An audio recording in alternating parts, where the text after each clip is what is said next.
Minsan lang sa buhay mararanasan mo ang katahimikan na sumira sa lahat ng sigaw. Hello, ako si Marikit, 29 na taong gulang, taga Batangas. Isang gabi, habang nagkakape kami ni Liza sa maliit na kainan sa bayan, tumunog ang aking telepono. Ang numero'y pamilyar, ngunit matagal ko nang tinanggal sa kontak ko. Si Aling Nena, ang dating biyenan ko, ay pumanaw. Isang maikling mensahe lang ang laman. Pumunta ka agad, may kailangan tayong pag-usapan. 7 salita lang, pero parang bumagsak ang mundo ko. Alam mo, sa 7 taon ng pagsasama namin ni Nestor, isang construction worker mula sa Taal, hindi madalas marinig ang tunay na tawa niya. Yaong tawa na galing sa puso, hindi yung pilit ng ngiti para lang makatawid sa araw. Kaya nang tumawa si Liza ng totoo sa isang biro tungkol sa tubero at abogado, tiningnan ko siya ng iba. Hindi ko na naramdaman yon ng matagal na panahon. Ang katahimikan, ang kapayapaan na parang isang panaginip. Pero habang hawak-hawak ko ang telepono, bumalik ang alaala ng nakaraan, ang pamilya, ang mga lihim, at ang mga sugat na hindi pa gumagaling. Si Aling Nena, na noong unay tinanggap ako ng buong puso bilang asawa ng anak niya, lalo na si Mang Dante, ang ama niya, na palaging nagsabi, ang taong marunong magtrabaho ay may lugar sa mundo. Ngunit ngayon, wala na siya. Habang nag-uusap kami ni Liza tungkol sa mga plano namin sa bakasyon at sa bagong pusa ng kapitbahay, ang isip ko ay nakatuon sa huling usapan namin ni Mang Dante bago kami naghiwalay ni Nestor. Pasensya na sa kanya, sabi niya, hindi ko alam saan ako nagkamali. Hindi ko alam noon, pero ang mga simpleng salita niyang iyon ay may ibig sabihin na higit pa sa nakikita. Pinuntahan ko si Liza hanggang sa sumakay siya ng jeep. Binigyan niya ako ng mahina ngunit taos-pusong halik sa pisngi at sinabi, salamat sa gabing ito, tatawag ako. Sumagot ako ng ako rin, kahit medyo nahirapan akong paniwalaan ang sarili ko. Pag-uwi ko, muling binasa ko ang mensahe. Paano kaya siya nagsulat nito? May luha ba siyang pumapatak? Siguro hindi, dahil noong kasal namin sinabi niyang masyadong mahal ang makeup para malagyan ng luha. Minsan, tinanggal ko ang mga sinulat ko ng 3 beses bago ko na ipadala ang sagot. Nakikiramay. Pag-usapan natin sa susunod. Alam kong sasaktan ko siya sa sagot na, yon at magmumura siya sa iba tungkol sa akin, pero noon, ako rin ay nasaktan, at iyon ang dahilan kung bakit pinili kong magpalamig muna. 1 taon na ang nakalipas nang mauntog ako sa katotohanan ng pagtataksil. Nakita ko siya sa kainan kasama si Rico, ang tinatawag niyang consultant ng ama, pero ramdam ko agad ang init ng kamay niya sa kanyang hita. Nang tanungin ko, inako niya agad. Sinisi ako. Sinabi niyang hindi ko kinita ng sapat para sa kanya. Sa 3 buwan, naghiwalay kami. Nawala si Nestor kasama ang bahay, sasakyan, at kalahati ng ipon namin. Ako nagdala lang ng maleta ng damit at lumipat sa isang maliit na apartment sa bayan. Pero ang telepono ko ay muling tumunog ng maaga, 1 linggo pagkatapos ng libing ni Mang Dante. Ang tawag ay mula sa isang abogado na si Hinoo Reyes, mula sa isang firmang legal sa Lipa City. Obligado kayong dumalo sa pagbasa ng testamento, sabi niya. Naisip ko, bakit ako? Isa lang akong dating manugang, wala na akong karapatan. Ngunit naramdaman ko sa boses niya na may lihim siyang hawak, isang lihim na magpapabago ng buhay ko ng tuluyan. Pumasok ako sa lumang gusali ng korte at doon ko nakita si Julia, ang dating asawa ni Nestor, na may suot na itim na damit, parang reyna sa kanyang kaharian. Sa tabi niya si Rico, ang lalaki sa kainan, na ngayon ay opisyal ng kasamahan. Ang dating babae na minahal ko ay tila isang estranghero na ngayon. Bakit ka nandito? Tanong niya, malamig at matalim. Inimbitahan, sagot ko, walang tinatago. Nagsimula ang pagbasa ng testamento. At doon, sa harap ng lahat, nalaman kong iniwan ni Mang Dante ang lahat ng kanyang ari-arian sa akin, sa isang dating manugang na kanyang iginagalang higit pa sa sariling anak na babae. Sa puso ko, nag-alab ang damdamin, pagsisisi, galit, at pagdududa. Ano ang ibig sabihin nito? Paano ito nangyari? Ano ang sikreto na hindi ko pa nalalaman? At habang ang mga mata ni Julia ay naglalaban ng galit at takot, naramdaman ko na ang laban ay hindi pa tapos. Marami pa akong kailangang alamin, at alam kong ang susunod na mga araw ay magdadala ng mga pangyayaring magpapabago sa aking mundo nang hindi ko inaasahan. Minsan lang sa buhay mo mararamdaman mo na ang bawat sandali ay parang nakatali sa isang lubid ng lihim at galit.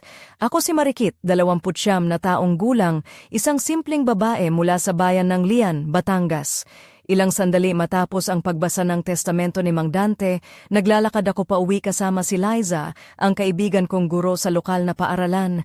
Sa labas, ang liwanag ng mga poste sa kalsada ay tila naglalaro sa mga dahon ng niyog, ngunit sa loob ko'y dilim ang bumabalot. Hindi ko maalis sa isip ang sinabi ni Ginoo Reyes, ang abogado.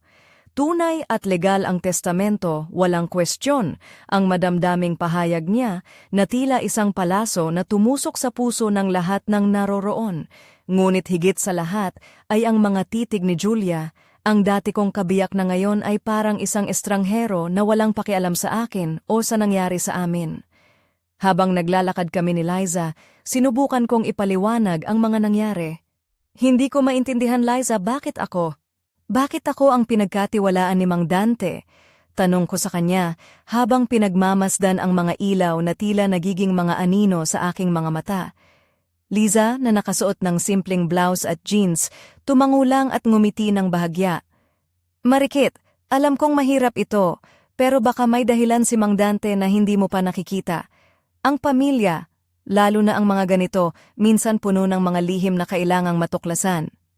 Sa mga sumunod na araw, unti-unting lumutang ang mga alaala ng aming nakaraan.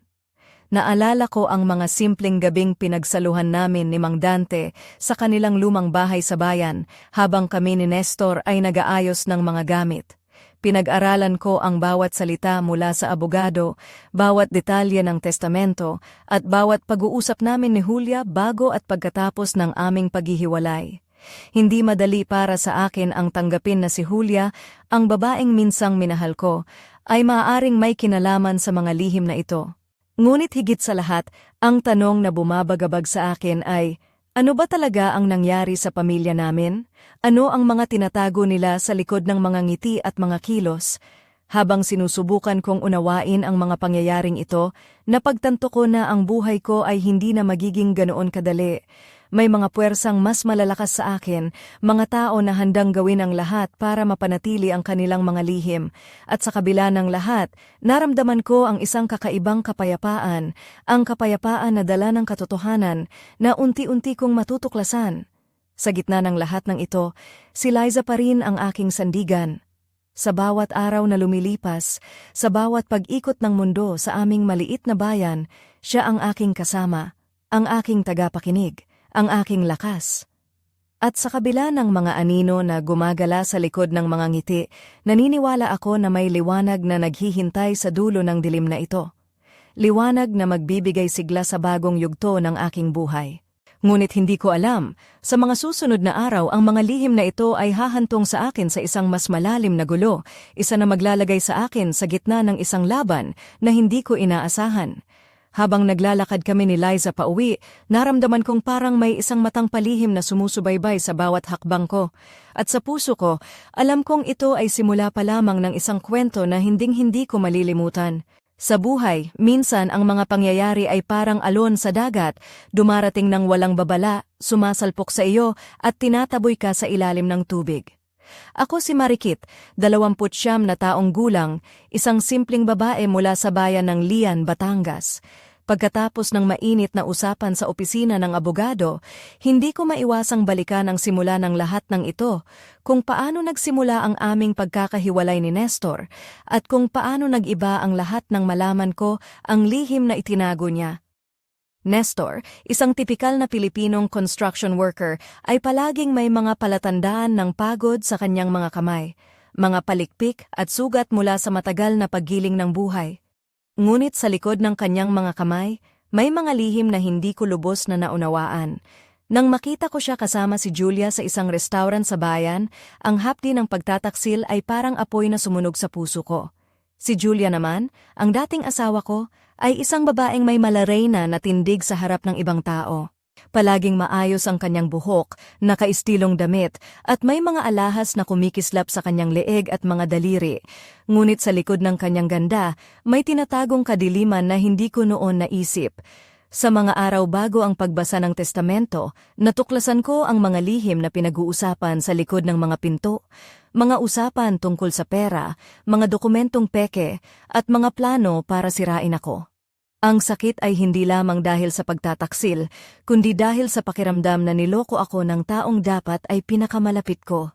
Sa kabila ng lahat, ako ay nanatiling matatag. Hindi ko pinayagan ang sakit na wasakin ang akin pagkatao. Sa halip sinimulan kong magtanong, mag-imbestiga, at maghanap ng mga katotohanan na magbibigay linaw sa lahat ng ito. Lumapit ako kay Ginoo Reyes, ang abogado na naghatid ng balita tungkol sa testamento. Sa kanyang opisina, napansin ko ang mga antigong gamit at mga diploma na nakasabit sa dingding, isang patunay ng tagumpay ng pamilya ni Mang Dante. Ngunit naroon din ang mga lihim na hindi madaling makita sa unang tingin. Habang pinapaliwanag niya ang mga legal na aspeto ng testamento, napagtanto ko na ang laban ay hindi lamang tungkol sa pera o ari-arian. Ito ay laban para sa katotohanan, para sa katarungan, at para sa aking dangal bilang isang tao. Habang naglalakad ako pauwi mula sa opisina ng abogado, naisip ko ang mga taong nasa paligid ko. Si Liza, na laging nandyan upang suportahan ako. Si Mang Dante, na kahit wala na ay nag-iwan ng isang mahahalagang aral. At si Julia, na ngayoy naging aking kalaban sa isang laro ng kapangyarihan. Hindi ko alam kung ano ang naghihintay sa akin sa susunod na mga araw, ngunit handa akong harapin ang lahat ng pagsubok, sapagkat sa kabila ng dilim, naniniwala ako na ang liwanag ng katotohanan ay magwawagi. At sa bawat hakbang na aking tinatahak, dala ko ang pangarap na balang araw, ang kapayapaan ay muling mananahan sa puso ko, isang kapayapaan na hindi na kailanman mawawala. Minsan ang buhay ay parang gubat na puno ng mga lihim, hindi mo alam kung saan ka papunta, ngunit kailangan mong maglakad ng matapang. Ako si Marikit, 29 na taong gulang, na lumaki sa payak na pamumuhay sa bayan ng Lian, Batangas. Sa mga araw na sumunod matapos ang pagbasa ng testamento, unti-unti kong naharap ang mga lihim na matagal nang itinago ng pamilya ni Mang Dante, lalo na ng dating asawa kong si Julia. Hindi naging madali ang pagtanggap ng lahat. Sa kabila ng sakit ng pagtataksil, may mga tanong na hindi ko mapigil sa sarili ko. Bakit iniwan ni Mang Dante ang lahat ng ari-arian sa akin? Ano ang nakita niya sa akin na hindi niya nakita sa sariling anak? At higit sa lahat, ano ang mga lihim na itinago nila sa likod ng mga ngiti at mga ipinakitang pagmamahal? Habang lumalalim ang gabi sa aming maliit na bayan, naisip ko ang mga araw na kasama ko si Nestor. Ang mga gabing halos wala kaming pera, ngunit puno ng pangarap at pag-asa. Ngunit dumating ang panahon na ang mga pangarap na iyon ay unti-unting naglaho, pinalitan ng mga lihim, kasinungalingan at pagtataksil. Nagdesisyon akong humingi ng tulong kay Tomas, isang kaibigan mula sa construction site na kilala ko ng matagal. Siya ay isang auditor na may karanasan sa pag-iimbestiga ng mga anomalya sa mga negosyo. Sa isang maliit na bar sa tabi ng kalsada, habang malamig ang hangin, ipinaliwanag ko sa kanya ang buong kwento, ang testamento, ang mga dokumentong peke, at ang mga lihim ng pamilya ni Mang Dante. Tahimik siyang nakinig habang umiinom ng malamig na serbesa. Sa wakas sinabi niya, "Marikit, kailangan nating tingnan ang mga libro ng kumpanya. May mga bagay na hindi tama dito, at kailangan nating ilantad ang mga ito." Hindi ko maiwasang makaramdam ng kaba, ngunit sa kabila nito ay may pag-asa. Sa tulong ni Thomas, unti-unti naming sinimulang buksan ang mga pinto ng lihim na mundo ng pamilya ni Mang Dante. Mga papeles, mga resibo, mga bank statement, lahat ay pinag-aaralan ng mabuti. Isa-isang lumalabas ang mga detalye ng panlilinlang. Ang mga perang inilalabas sa kumpanya ay dinadala sa mga offshore accounts, mga bank accounts sa ibang bansa na nilikha gamit ang mga pekeng dokumento, at higit sa lahat, ang mga pirma ni Mang Dante ay peke, ginawa ng perpekto upang walang makapansin. Habang lumalalim ang gabi sa bar na iyon, ramdam ko ang bigat ng responsibilidad sa aking mga balikat. Hindi lamang ito laban para sa pera o ari-arian, ito ay laban para sa katotohanan, para sa hustisya, at para sa dangal ng isang pamilya na muntik ng masira dahil sa kasakiman. Nang matapos ang aming pag-uusap ni Thomas, naglakad ako pauwi sa ilalim ng malamlam na ilaw ng poste sa kalsada. Sa bawat hakbang, naramdaman ko ang apoy ng determinasyon na hindi na kailanman magpapatalo. Ang laban ay nagsimula na, at hindi ako titigil hanggat hindi ko natatapos ang kwento ng katotohanan na ito. Minsan, ang katotohanan ay parang apoy na naglalagablab, mabilis kumalat at nagiiwan ng abo sa puso. Ako si Marikit, 29 na taong gulang mula sa bayan ng Lian, Batangas.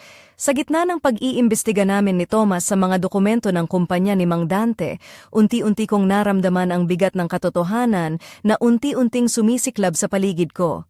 Isang gabi, habang nagkikita kami sa maliit na opisina ni Thomas sa dulo ng bayan, inilatag niya sa akin ang mga ebidensyang nakuha niya, mga papeles, bank statement at mga tala ng transaksyon na nagpapakita ng malaking halaga ng pera na ilegal na nailipat sa mga offshore accounts sa Hong Kong at Singapore. Hindi lang ito simpleng pagnanakaw, ito ay isang mahabang plano ng panlilinlang. Marikit, sabi ni Tomas habang pinagmamasdan ang mga numero, halos 700,000 piso ang nawawala sa kumpanya sa loob ng 5 taon. At lahat ng ito ay may pirma ni Mang Dante, pero tingnan mo ito. Inilabas niya ang 3 piraso ng papel na may pirma ng ama ni Julia na halos magkapareho ang bawat linya, perpekto ngunit tila gawa sa makina. Hindi niya kayang magpirma ng ganito. May trimer siya sa mga huling taon, dagdag niya. Napatingin ako sa mga dokumento habang bumabalik sa alaala ko ang mga huling lakad ni Mang Dante, ang mga reklamo niya sa pagkapagod ng kamay habang sinusulat ang mga papeles. Sa mga araw na iyon, unti-unting lumalalim ang aking pagkalito at paghihirap. Ang dating asawa ko, si Julia, ay hindi lang basta lumalabag sa aking puso, siya rin pala ang nasa likod ng mga krimeng ito. Kasama ang kanyang bagong kasintahan, si Rico, na matagal ko nang hininala, sila ang nagtulak sa pagnanakaw. Isang gabi, habang pauwi ako sa bahay, may natanggap akong lihim na sulat na walang pangalan ang nagpadala. Nakasaad dito ang mga detalye tungkol sa mga lihim na pagpupulong ni na Julia at Rico at ang plano nilang sirain ako sa paggamit ng pekeng ebidensya. Hindi ko alam kung sino ang dapat pagkatiwalaan, ngunit alam ko na kailangan kong mag-ingat. Ang laban ay hindi na lamang sa korte o sa mga dokumento. Ito ay laban sa buhay ko. Sa isang malamig na gabi, habang nakaupo ako sa balkonahe ng maliit kong apartment, naisip ko ang mga taong nagmahal sa akin sa kabila ng lahat. Si Thomas, si Liza, at kahit si Mang Dante na nag-iwan ng isang kayamanang hindi pera kundi tiwala. Ngunit ang laban ay hindi pa tapos. Sa bawat lihim na nadiskubre, may mas malalalim pang sikreto. At sa likod ng bawat ngiti ni Julia, may aninong nagkukubli na handang sirain ang lahat ng pinaghirapan ko. Habang pinagmamasdan ko ang mga bituin sa langit, alam ko na ang susunod na hakbang ay magiging pinakamahirap. Ngunit handa akong harapin ito kahit pa ang mundo ay tila nagsasalungatan sa akin. Dala ang tapang at pag-asa, nagsimula akong magplano ng paraan para ilantad ang lahat, ang katotohanan, ang kasinungalingan, at ang pagtataksil na nagbago ng buhay ko ng tuluyan. Minsan ang katotohanan ay parang hangin, hindi mo nakikita, pero ramdam mo sa bawat hibla ng iyong balat at hindi mo na ito mapipigilan. Ako si Marikit, 29 na taong gulang, mula sa bayan ng Lian, Batangas. Matapos ang mga araw ng tahimik na pagninilay at malamlam na pag-iisip, unti-unti kong naramdaman ang bigat ng mga pangyayaring bumalot sa akin, ang pagtataksil, ang panlilinlang, at ang mga lihim na tila bangungot na bumabalot sa aking buhay. Habang pinagmamasdan ko ang mga dokumentong ibinigay ni Thomas, naisip ko kung paano ako napunta sa ganitong kalagayan. 1 taon na ang nakalilipas nang mawala si Nestor, at ngayon, ang mga alaala namin ay parang mga piraso ng salamin. Mga piraso na kailangang buuin muli upang magkaroon ng larawan ng katotohanan. Habang nakaupo ako sa maliit na mesa sa kusina, hawak ang telepono, naalala ko ang huling pag-uusap namin ni Mang Dante 1 buwan bago siya pumanaw. Pasensya na sa kanya, sabi niya, hindi ko alam kung saan ako nagkamali. Ang mga salitang iyon ay parang isang sumpa na bumabalot sa akin. Ngunit ngayon, sa harap ng mga dokumento at ebidensyang unti-unting lumalabas, napagtanto ko na hindi lang ako ang nasaktan. Nasira rin ang tiwala, ang pamilya, at ang pangarap na minsang binuo. Habang iniisip ko ang mga pangyayaring ito, naramdaman kong may nagbabanta sa akin. Isang aninong hindi ko nakikita ngunit ramdam ko ang presensya.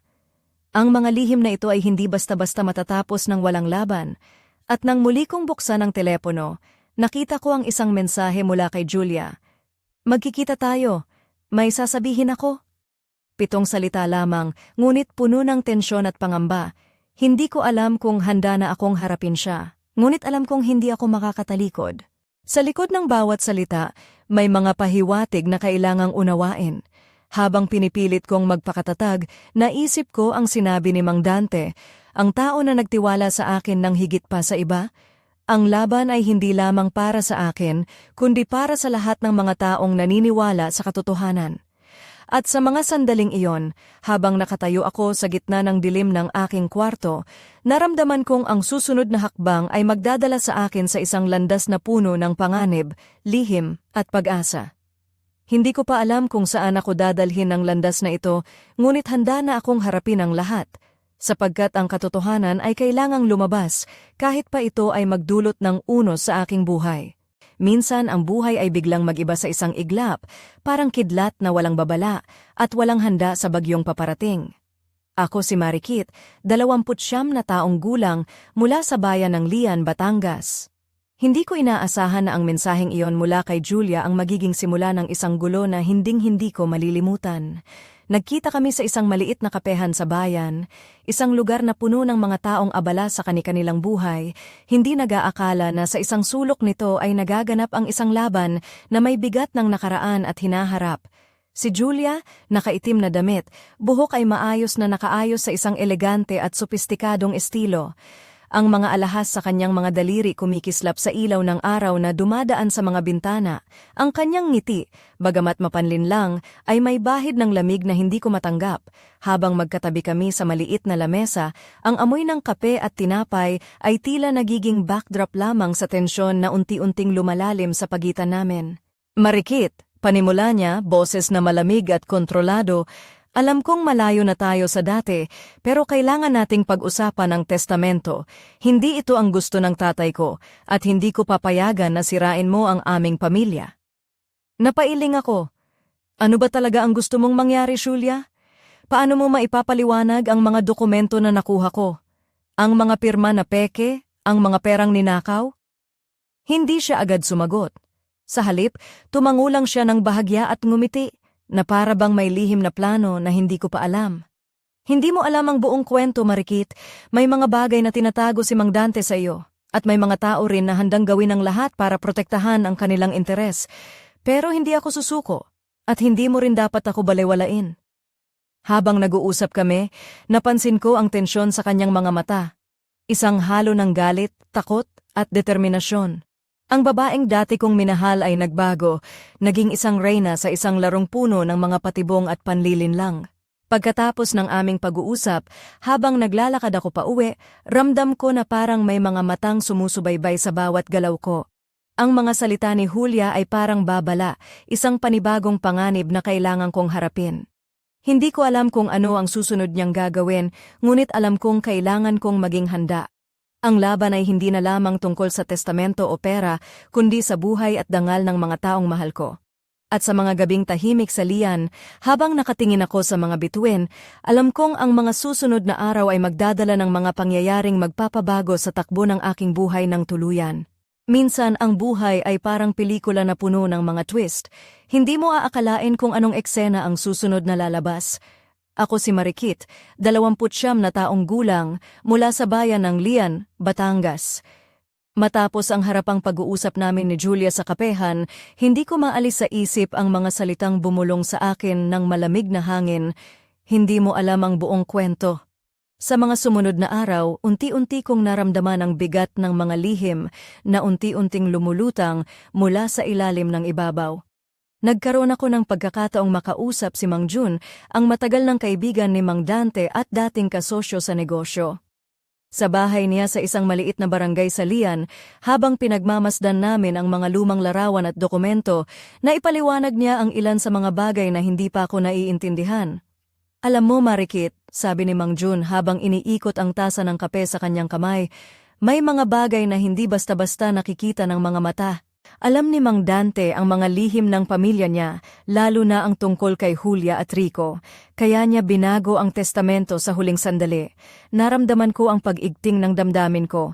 Ano ang ibig mong sabihin? Ano ang lihim na itinago nila? Ngumiti si Mang Jun ng bahagya, ngunit may lungkot sa mga mata.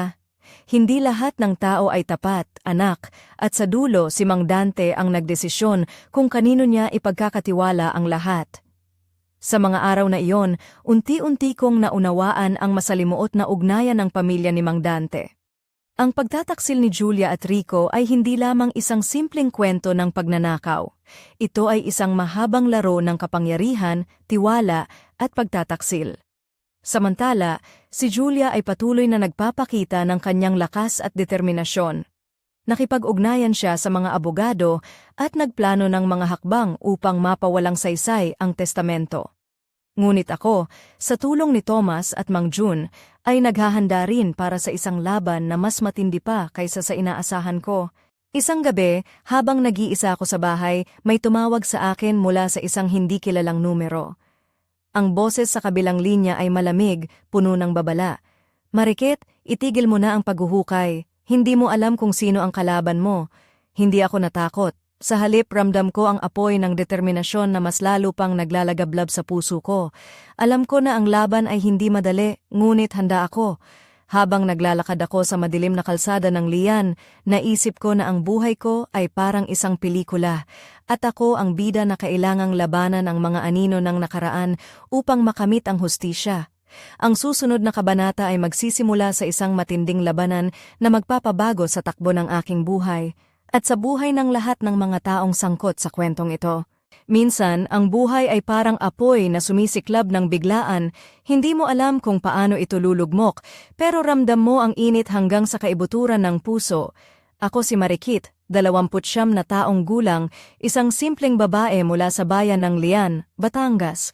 Sa gitna ng gulo at mga lihim na bumabalot sa akin, naramdaman ko na ang bawat araw ay isang laban na puno ng tensyon at panganib. Habang unti-unting lumalapit ang araw ng pagharap sa mga akusasyon at plano ni Julia, ramdam ko ang bigat ng bawat hakbang na aking tinatahak. Ang bawat dokumentong hawak ko, bawat ebidensyang ipinapakita ni Tomas, ay parang mga bala na naghahanda ng biglang pumutok. Hindi na ito isang simpleng usapin ng pamilya o pera. Ito ay isang digmaan ng mga pusong sugatan, ng mga taong nawasak ng pagtataksil, at ng mga lihim na matagal nang itinago sa dilim. Sa bawat pagpasok ko sa tanggapan ng abogado, sa bawat pagharap ko sa mga taong dati kong kilala, ramdam ko ang init ng mga titig na puno ng pagdududa, galit at takot. Ang mga salita ni Julia ay parang tinik sa puso, mga salita na naglalayong sirain ang aking dangal at pagkatao. Ngunit sa kabila ng lahat, ramdam ko ang lakas na nagmumula sa loob ko, isang apoy na hindi kayang patayin ng kahit na anong unos o bagyo. Sa gabi bago ang pinakamahalagang araw, habang nakaupo ako sa balkonahe ng aking maliit na apartment, pinagmamasdan ko ang mga bituin sa langit, isang mahinang hangin ang dumaan na parang dalang pahinga at lakas. Alam ko na ang bukas ay magiging pinakamahirap na araw ng aking buhay, ngunit dala ko ang tapang, ang pag-asa, at ang katotohanan na sa huli, ang katarungan ay mananaig. Ang apoy na ito sa aking puso ay hindi maglalaho. Ito ang magbibigay lakas sa akin upang harapin ang lahat, ang mga pagsubok, ang mga paninira, at ang mga lihim na kailangang ilantad. At sa gitna ng dilim, ang apoy na ito ay magiging ilaw na gagabay sa akin patungo sa liwanag ng katotohanan na matagal nang hinihintay. Minsan ang buhay ay parang isang pelikula na may bukang liwayway, mga eksena na puno ng emosyon, tagumpay, at isang pagtatapos na hindi mo inaasahan. Ako si Marikit, 29 na taong gulang mula sa bayan ng Lian, Batangas. Ang araw ng paglilitis ay dumating. Isang araw na sa loob ng 7 taon ay hindi ko inakalang mararanasan ko. Isang araw na magpapabago sa buhay ko ng tuluyan. Pumasok ako sa malaking bulwagan ng korte na puno ng mga taong may kanya-kanyang kwento, mga mamamahayag, mga kaibigan ni Mang Dante, mga business partner, at syempre si Julia at ang kanyang bagong kasintahan, si Rico. Nakaayos si Julia sa isang itim na damit na elegante, ang kanyang mga mata ay puno ng galit at pagtatanggol, habang si Rico naman ay tila palaging nagmamadali, hindi komportable.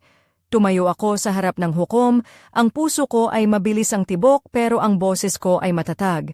Inilatag ko ang lahat ng ebidensyang nakalap namin ni Thomas, mga pirma na peke, mga dokumento ng transaksyon, at ang lihim na video na nagpakita sa tunay na mukha ni Julia at Rico. Habang pinapakinggan ng hukom, ramdam ko ang bigat ng mga taon ng pagtataksil, ng mga gabi ng pagdududa, at ng mga araw ng paghihirap. Ngunit sa bawat salita, naramdaman ko rin ang lakas ng katotohanan na unti-unting bumabalot sa paligid. Nang matapos ang paglilitis, nakita ko si Julia na tila wasak na, ang kanyang mga mata ay puno ng pagkatalo. Pinagbantaan niya ako noon, ngunit ngayon, ang tanging naiwan ay ang katahimikan ng pagkatalo. Lumabas ako sa gusali ng korte na may dalang bagong pag-asa. Ang laban ay tapos na, ngunit ang buhay ay magpapatuloy. Tinanggap ko ang bagong simula na may bukas na puso, dala ang mga aral ng nakaraan. Sa tabi ko ay si Liza, hawak ang kamay ko, at sa malayo ay tanaw ang aking bagong tahanan, isang bahay na unti-unting itinatayo sa gilid ng bayan ng Lian, gawa sa pawis at pag-asa. Alam kong hindi madali ang daan, ngunit sa bawat araw na lumilipas, dala ko ang katotohanan na sa kabila ng lahat, ang katotohanan at hustisya ay magwawagi. At sa pagsikat ng araw, sa pagwawakas ng isang kabanata, nagsisimula ang isa pa, isang kwento ng pag-asa, pagmamahal at bagong buhay na puno ng pangarap. Ito ang simula ng aking tunay na kwento.